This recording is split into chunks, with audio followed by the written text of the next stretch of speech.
Meantime, the rural county of Terrell is no stranger to the migrants coming over the border illegally. Thousands of illegal migrants are arrested there every single year. Here now, the sheriff from Terrell County, Thaddeus Cleveland. Sheriff, thank you for being with us. You are living and breathing this crisis firsthand every single day with your partners in law enforcement.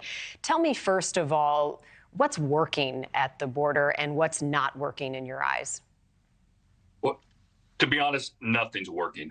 Border Patrol and this administration's having to react. Well, let me rephrase that. What is working is the state of Texas, the governor of Texas, putting state and local law enforcement, funding local law enforcement at the border. That is working. And again, this isn't going to be strapped on the back of Border Patrol agents. They're doing all they can do. They're doing what their commander in chief is telling them to do. But I'll tell you what, we continue to suffer, and even regardless of the outcome of this impeachment, I'd like to see it through. But if we're not going to see any real change until we see a new administration come into office. Yeah, not many optimistic that anything in terms of solutions will come of this. But is there also the risk that there will be more harm than good done by impeaching the secretary, or at least the attempt to do so? What do you and other sheriffs believe about this process? No, there won't be any harm done. So first and foremost, even if he is impeached, and let's just say that they did remove him and they put somebody else in office, it's going to be someone picked by the administration, someone that's going to continue to carry out this administration's will at the border, which is complete lawlessness. We're a country of rule of law, and that's what we need to put forth at our border is enforcing the law. But even if he remains, like I said, it's going to continue to be one more year of suffering along our southwest border with Mexico. Describe for me, Sheriff, if you will, what you all are seeing at the border in Terrell right now. Yes, ma'am. So what we see here is completely different than what you see in Eagle Pass and what you see El Paso, Tucson, San Diego. What we have here are people that are still wanting to abscond. We have people that want to enter undetected, and they want to make their travel north in the United States, various states. We catch people coming into our county from all over America, smuggling illegal aliens. But here, people want to abscond. When you encounter them out in the brush, they run from you, or when you try to interdict them on the highways in a vehicle, the smugglers are going to lead you into a high-speed pursuit as well. So give us a sense of how many are gotaways, right, that you aren't able to encounter that eventually get away and end up in other cities across the country. More than half typically, and I can give you a long list of historical numbers. As you know, I ran the Border Patrol station here for the last 11 years and have all that information. That the first year Biden took office, we saw a 289% increase.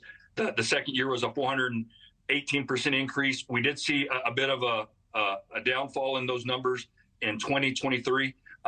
But we anticipate those numbers to continue on this year and again until we get someone in the White House who's going to enforce the rule of law along our border. Tell me how it has strained your resources right now. We hear so often how overwhelmed law enforcement at these border cities are. Oh, yes, ma'am. So, here we're a department of three. Myself and two deputies, and one of them also was a prior Border Patrol agent. As I've mentioned before, we don't have a crime problem in Terrell County. We have a border security issue, and border security, as we know, equals national security. But there's times that we're having to respond to our landowners, which we're going to respond every time because they have a group on their property, but yet it leaves our towns in the county wide open. Also EMS support. We've had 37 deceased illegal aliens the past 3 years. Historically, we'd have one a year. We've had 37. So that right there is a strain on our local resources. We've had to get autopsies. We have to work with funeral homes to recover those bodies. So, financially, it's really devastating in our counties along the border. That's terrible to hear. How are they dying, Sheriff?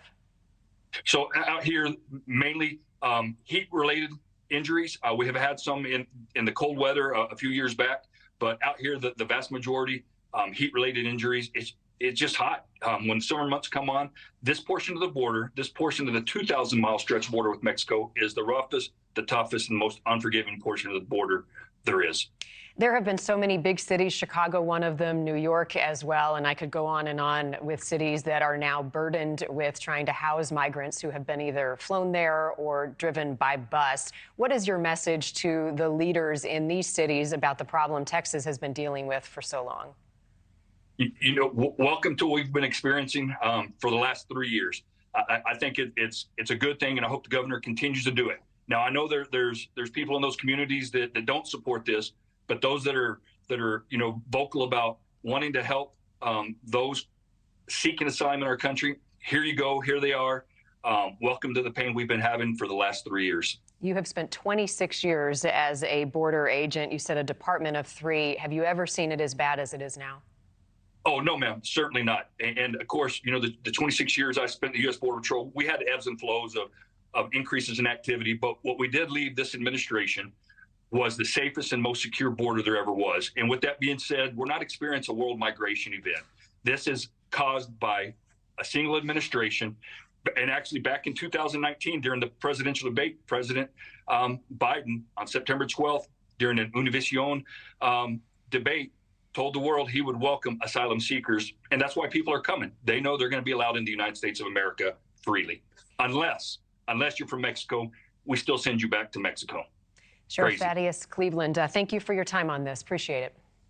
Thank you, ma'am. God bless. A Maine judge